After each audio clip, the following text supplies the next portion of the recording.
Hey everyone, welcome back to the Encrypted Capital Recap for Monday, March 1st. First up, I got Shark Tank's Kevin O'Leary versus stance on Bitcoin. Says crypto is here to stay, invests 3% of his portfolio. And again, sticking with a theme that a lot of these billionaires are now reversing their tune on Bitcoin, on Ethereum. We got Kevin O'Leary coming out and saying that Bitcoin was garbage one time before, and now he's investing 3% of his portfolio.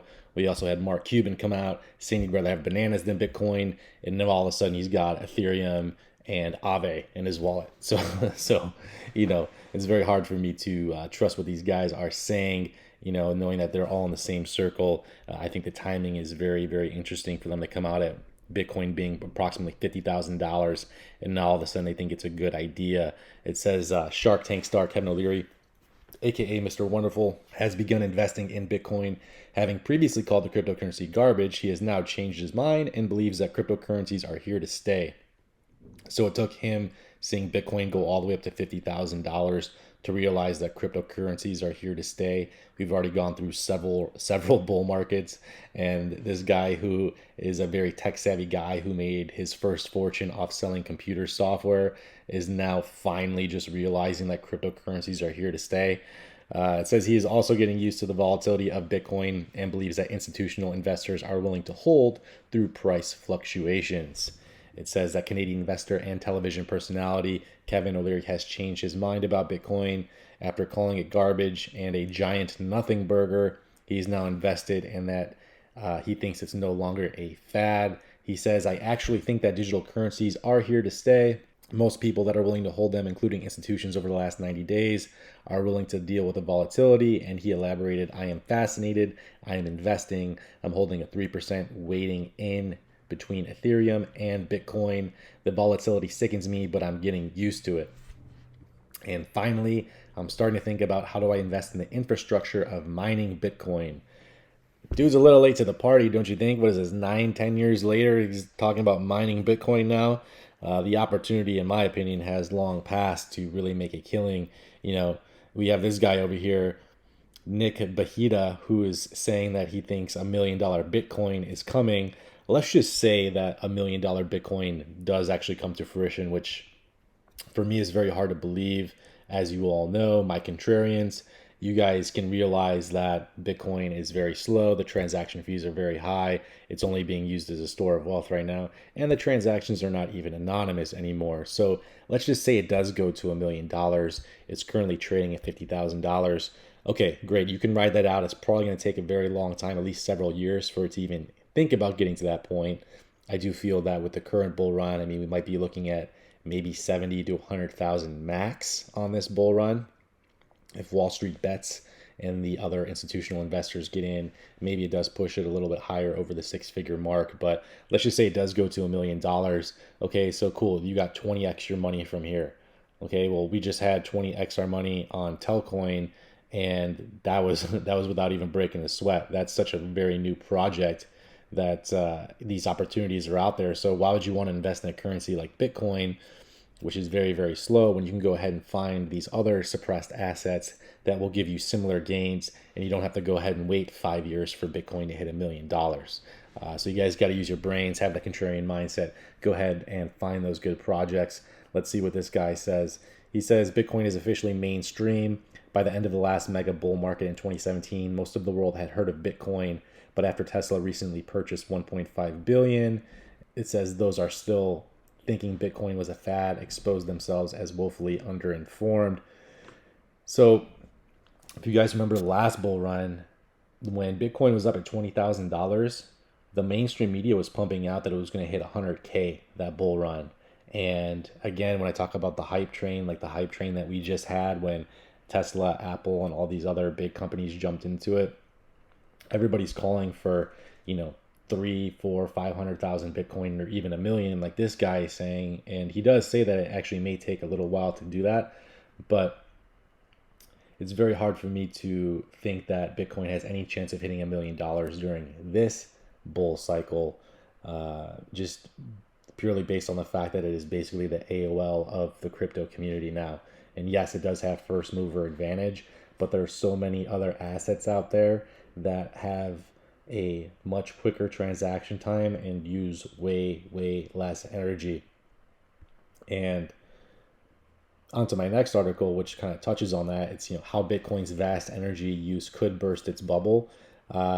We have this basically saying that because of the energy consumption, and we can look at the chart here. It says you got Google at basically 12.4, and you have Bitcoin all the way up at 111.7, and then the data centers worldwide is basically second to that. And I believe that is, so TWH, I want to say it's terawatt hours, but I am not too sure. Actually, let me just Google that so I don't sound too crazy. What is TWH here? Oh, I was correct. Okay, so terawatt hour. All right. So you have these terawatt hours, and Bitcoin's coming in second place. So with the way that Bill Gates is speaking about its energy consumption, I think that they're probably going to end up having to have either some sort of solution with Bitcoin that keeps it from using as much energy, or you're going to have to go with something like a XRP, which we've discussed in so many videos before. And I found this article from January of 2020, and this is saying that how Bill Gates is using cryptocurrency Ripple to fight global poverty. So he's basically calling out how bad Bitcoin is.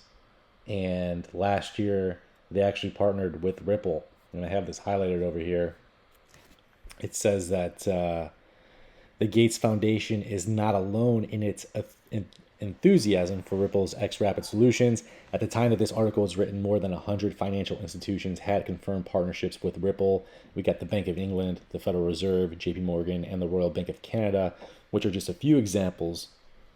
And then you got the rumors that have swirled that some of the world's biggest credit card companies may follow suit, which we saw in the last video, which I believe it was MasterCard that was talking about earning XRP rewards. So Ripple's CEO Brad Garlinghouse is the former CEO of AOL. It's funny that I just mentioned that Bitcoin is the AOL of cryptocurrency, and now we have Garlinghouse moving over to XRP Ripple.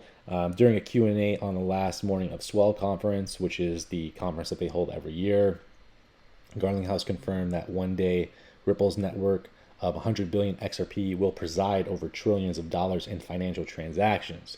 So this is where we talked about doing your guys' research, because if you guys look into this stuff, you'll see that they basically already laid out the plan for you. And this intermediary SEC stuff, I think, is just a huge distraction to really get the retail traders out that are just in it to make a quick buck. But you guys, my contrarians, can see through the BS and realize how great of an opportunity this is that you guys have in front of you. I mean, you're talking about generational wealth, life-changing wealth, where your kids' will be well off just because of the decisions you make today. It says, unlike Bitcoin, which holds long-term value only if the current economic system stumbles, Ripple favors government regulation of cryptocurrency. So we know that Ripple has been working with the IMF, the World Bank. We got pictures of Garlinghouse sitting with all these big guys at the round table. So they're already in, and I don't think that they would be utilizing Ripple if they didn't actually know what XRP was and if it was deemed a security or not. And even if it is deemed a security, that doesn't mean it's the end of Ripple. But I know that for a fact, the Ripple or the XRP that I own does not actually give me any shares in Ripple, the company. And I think that's the big issue here. Like, I don't know why the SEC can't see that. So obviously the SEC is smart, right? You would think, they're probably some of the most powerful people in the world. You mean to tell me that they can't realize that XRP is not a security just based off of the logical thinking and running the Howey test, which basically deems if something is a security or not?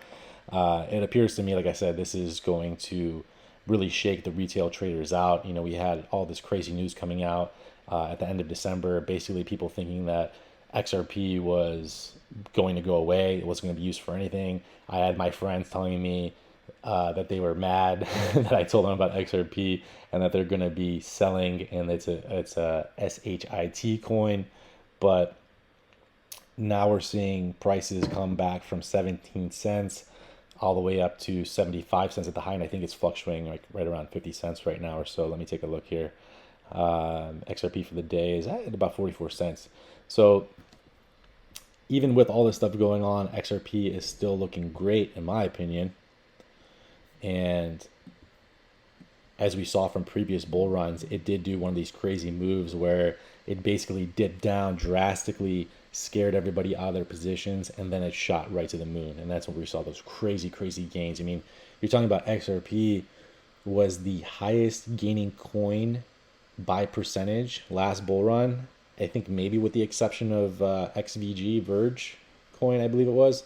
Whatever what's his name was pumping out, the McAfee guy. He's pumping all that stuff on Twitter. I think that coin did really well too, and they were probably very close in percentage gains. But I mean, we're talking about the biggest gains in all of the cryptocurrencies, and so if that does take place again, anything under $1 is going to be a steal. I mean, you're talking about a currency that should most likely be valued at somewhere around $100 or more, and you're able to get it at sub 50 cents. I mean, you're going to be crushing it. And I think that 2022, this bull market could extend into 2022, given the last two bull runs that we've seen. The second one, or the most recent one, was a little bit longer than the first. And so some of the rumors going around online is that, this bull run could actually end up going into fall of 2022, when I was thinking that it might wrap up around fall of 2021. So it'll be interesting to see if we do have this mainstream adoption take place and we got all these guys coming on board. It wouldn't surprise me if we do end up getting those two alt seasons where we have that nice burst somewhere in the next 30 days is what I am anticipating. And I know some of the other guys in the crypto community are anticipating alt season being right around the corner. And if that does take place, maybe we'll see a nice rise in altcoins. And when altcoins cool off, we'll see Bitcoin make its final move up with that blow off top, which could take it anywhere between $75,000 and $100,000. And then all of that money will then get funneled down into the altcoins for one last big move up.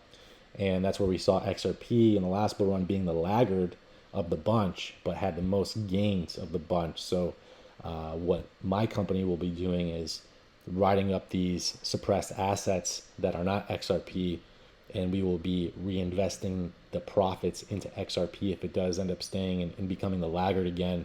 That is the best way that I have found to make the most exponential gains you can, is essentially slowly selling and taking profits off of the massive gains that you're getting from some of these other cryptocurrencies, and then just reinvest those into assets that have not yet made their move yet. And if XRP is one of those, I'm going to be stacking as much as I can into that asset. So that's just how we're playing it out. Obviously, do your own research.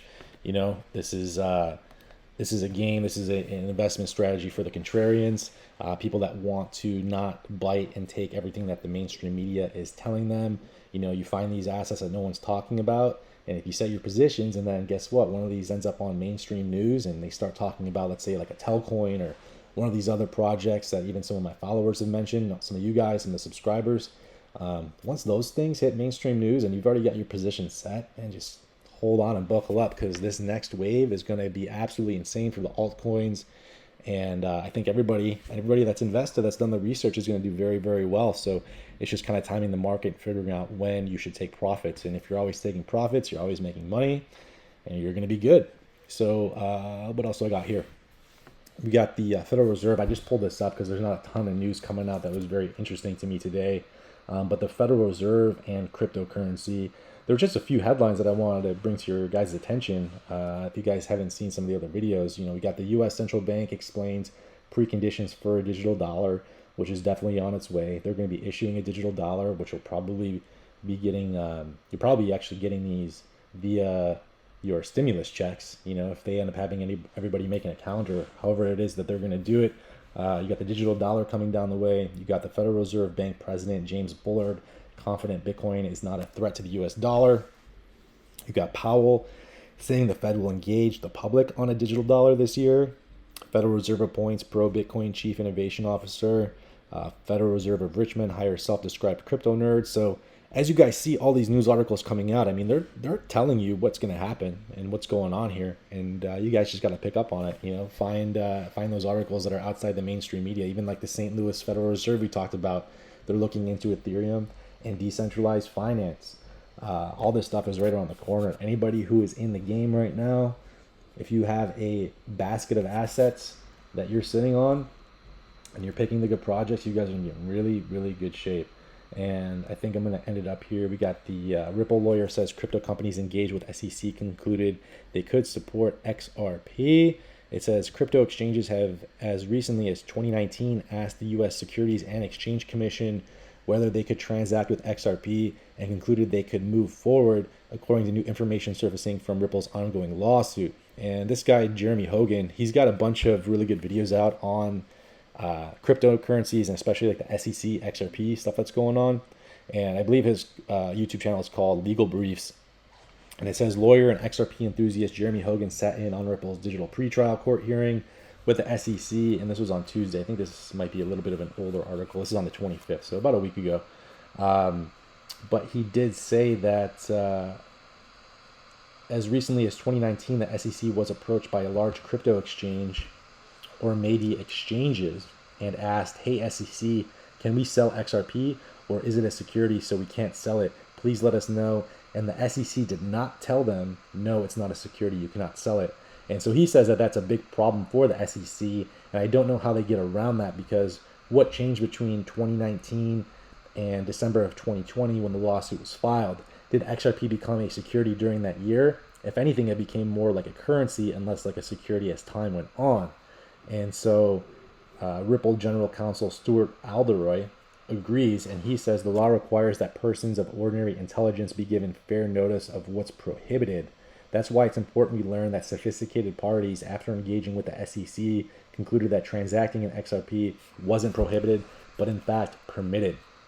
The SEC filed this lawsuit in late December, declaring XRP is a security and accusing Ripple of selling the crypto asset without proper authorization.